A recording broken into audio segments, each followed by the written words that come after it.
این است که چرا باید ما نماز بخونیم. اونا که نماز خوندن به کجا رسیدن؟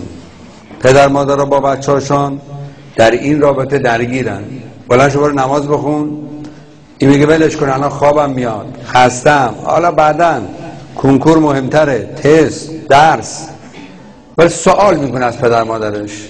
بعضیام شاید جرأتش نکنن این سوالو کنن.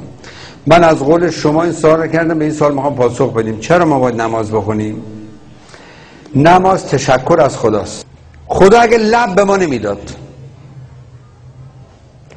کوچیک بودید نمیتونستی بمکید و بخورید، نیباز با سرنگ تو حلقتان میریختن یا با شلنگ میریختن تو حلقتان.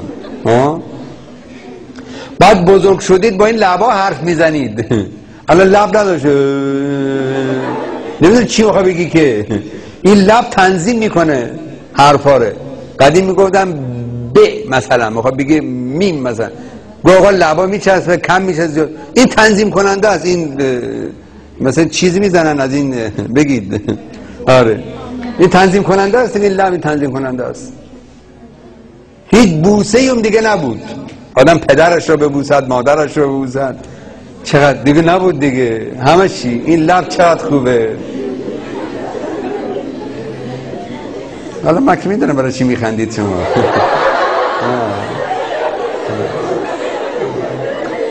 هنوز زوده حالا انشالله.